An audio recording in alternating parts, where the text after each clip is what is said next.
Lalaki na ng mga carrots. Ayan ang lulusog nila. Ano? Nagsisimula na yan na magkalaman. Ayan. Ang ganda ng pagkatubo ng mga carrots ngayon. Pero yung iba meron pang maliit. Ayan. Ayan ang dami niya, no?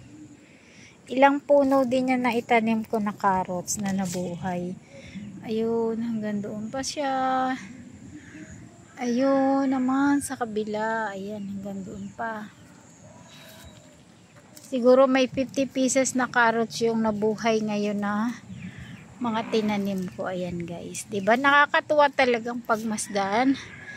Lalo na kapag nabuhay lahat ng mga tanim mo. Ayan. Ang ganda-ganda nila, oh.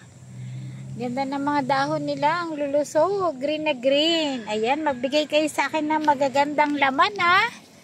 Matatabang laman din ang ibigay nyo sa akin. Kasing lusog ng inyong mga dahon.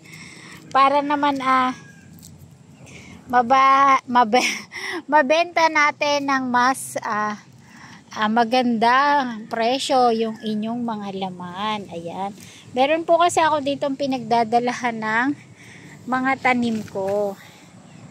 Ng mga gulay. Pagka sobra naman po kasi yung na-harvest ko, hindi na rin naman namin siya naluluto lahat.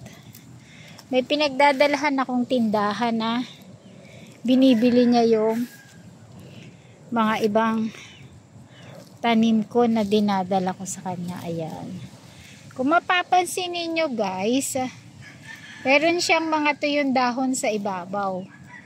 Ayan, nilalagyan ko siya talaga ng mga tuyong dahon. Ayan, tulad niyan. Para pag dinidiligan ko, hindi masyadong natutungkab yung mga lupa.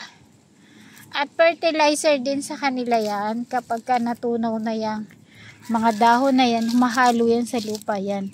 Nagiging fertilizer din.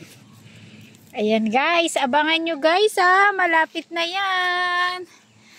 Habol ba yan? This coming December? No. January pa po ang aanihin yan. Kasi nag-uumpisa pa lang siya maglaman. Thank you for watching. See you in my next vlog. Bye bye.